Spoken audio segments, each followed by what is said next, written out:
Hello hello दोस्तों। How to and what is के एक और वीडियो में आपका स्वागत है। मैं रवि आपका होस्ट।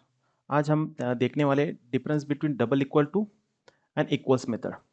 सो ये एक one of the most commonly asked question है जो इंटरव्यू में हमेशा पूछा जाता है और हर बार बहुत सारे स्टूडेंट इसमें कंफ्यूज हो ही जाते हैं क्योंकि ऐसे कि इंटरव्यू कभी भी आपको ये पूछेगा तो बहुत ही ऐसे डीप में ऐसे घुमा फिरा के क्वेश्चन पूछेंगे। तो उससे आप यूजुअली इंटरव्यू में लोग बहुत ज़्यादा कंफ्यूज हो जाते हैं। तो आज के वीडियो में आपके ये सारे डाउट क्लियर करने वाला हूँ। इसके बाद आपको डबल इक्वल टू और इक्वल्स मेथड में कुछ भी डाउट नहीं रहेगा, इसकी मैं आपको गारंटी देता हूँ। तो चलो शुरू करते हैं।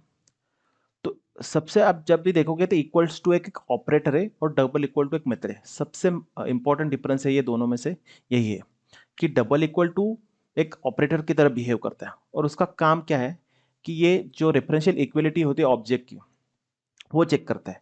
यानी अभी देखोगे जावा में जब भी हम कोई भी एक वेरिएबल क्रिएट करते हैं उसको कुछ भी वैल्यू असाइंड होती है।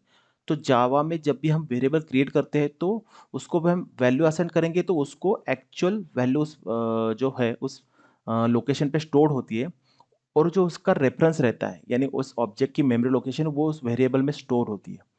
तो उसके वजह से क्या होता है कि जब भी हम रेफरेंस यानी वो वैल्यू एक्सेस करना चाहते हैं तो वो सिर्फ उसके रेफरेंस को चेक करते हैं और वहाँ पे जो भी वैल्यू प्रेजेंट है उसको वो हमें शो करता है और दिखा देता है। तो अभी हम क्या कर सकते हैं कि जब भी हम इक्वल इक्वल टू ऑपरेटर से कोई भी अगर दो वैल्यू चेक कर रहे हैं, मान लो ये दो स्ट्रिंग्स है हमने क्रिएट की है, new string one S one and S two, और वैल्यू उन दोनों में आप देखा जाए तो एबीसी तो वैल्यू इज सिमिलर।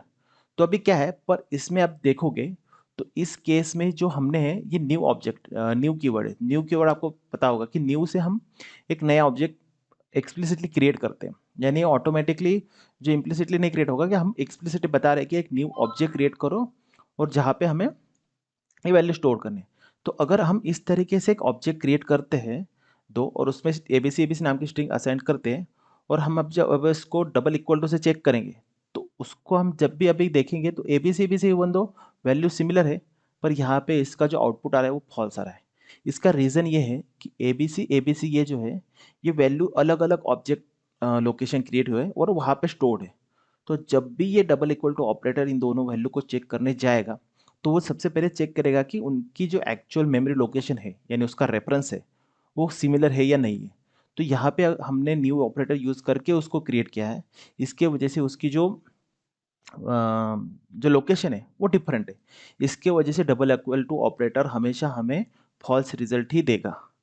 अभी हम देखते हैं कि इक्वल्स, तो इक्वल्स क्या है एक मेथड है और ये बिलोंग्स करती है कि Java dot lang dot object dot class. इसके ऑब्जेक्ट इसके अंदर ये रहती है। तो जब भी जो भी एक पर्टिकुलर जिसके लिए हम चेक करेंगे तो इक्वल्स मेथड को उसको ओवरराइड करनी जरूरी है। तो अगर उसने ओवरराइड इक्वल्स मेथड की नहीं है तो उस पर वो वर्क नहीं होती है।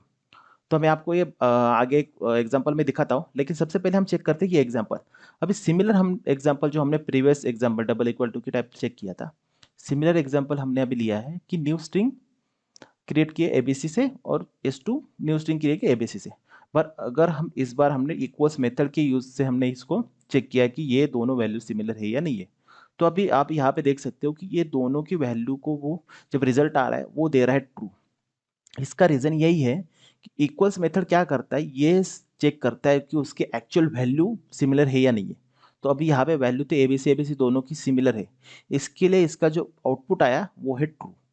तो ये डिफरेंस मेन है कि कभी भी डबल इक्वल टू जो रहता है ऑपरेटर वो चेक करेगा कि आपका जो मेमोरी लोकेशन है वो सिमिलर है या नहीं यानी उसकी रेफरेंस। और डबल इक्वल्स मेथड क्या करेगा कि उसकी वैल्यू चेक करेगा।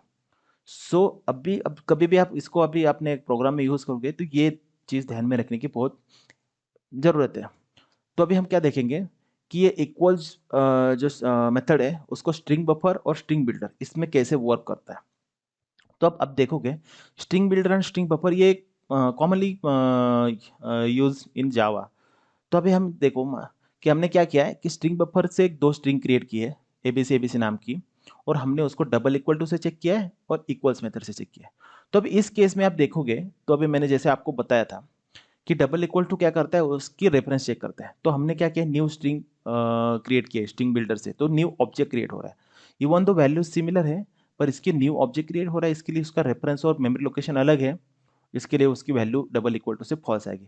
पर सिमिलर केस अभी अभी आप देखोगे कि इक्वल्स मेथड में हमने यूज़ किया है और हमने उसको चेक किया है दो स्ट्रिंग को, S5 और S6 को, फिर भी इसका आउटपुट जो आ रहा है फॉल्स। इसका रीज़न ये है, कैसे होता है कि जब भी ये इक्वल्स मेथड है, जब जैसे मैंने आपको दिखाया था कि एक java.lang.object इसके अंदर ये मेथड प्रेजेंट है, तो उसको ओवरराइड करना जरूरी रहता है कि वो मेथड वर्क हो। जहाँ में कोई भी आप देखोगे तो string builder and string buffer ये भी एक ऑब्जेक्ट है, तो वहाँ पे वो ओवरराइड किया होगा तो उसको वो मेथड वहाँ पे अवेलेबल होगी, इक्वल्स मेथड।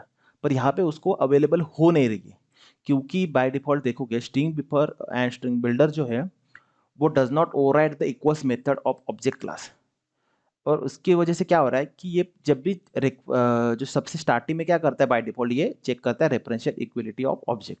इसकी वजह से आप जब देखोगे स्ट्रिंग बिल्डर में भी हमने S7 और S8 को चेक किया है, तो वो जब भी डबल इक्वल टू से कर रहा है तो फॉल्स दे रहा है, इक्वल्स मेथड भी यूज करके कर रहा है तो भी फॉल्स दे रहा है। रीजन ये है कि बाय डिफॉल्ट इक्वल्स मेथड भी क्या करता है, सबसे पहले चेक करता है कि उसकी रेफरेंशियल इक्वलिटी है या नहीं है।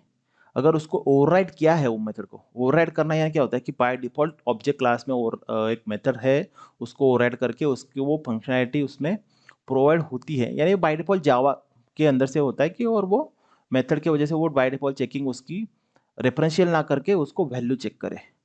सो ये एक इंपॉर्टेंट चीज़ आपको ध्यान में रखनी पड़ेगी कि कुछ कुछ चीज़ों में हम देखेंगे तो ये ऐसे जैसे स्ट्रिंग बफर और स्ट्रिंग बिल्डर यूज करके हम चेक कर रहे हैं, तो आपको जैसा चाहिए वैसा उसका रिजल्ट नहीं मिलेगा।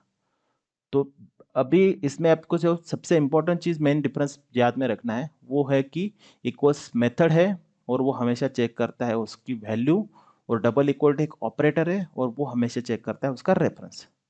सो समरी कि अब सबसे पहले देखो कि ये जो आपको मैंने अभी जब बताया कि ये equality of the object reference check करता है और ये चेक करता है कि वैल्यू सही है या नहीं है इक्वल्स मेथड। और ये string buffer and string builder does not override the equal method, और वो इक्वल्स मेथड को ओवरराइड नहीं करता है, इसकी वजह से वो बाय डिफॉल्ट उसकी रेफरेंशियल इक्वलिटी चेक करता है, जिसकी वजह से इक्वल्स मेथड स्ट्रिंग बिल्डर और स्ट्रिंग बफर में डिफरेंट तरीके से बिहेव होता है। सो होप करता हूँ, आशा करता हूँ कि आपको ये वीडियो पसंद आया होगा। अगर आपको ये वीडियो पसंद आया होगा तो ज़रूर से लाइक करें, सब्सक्राइब करें, और ऐसे ही वीडियो के लिए stay tuned. Thank you, bye bye.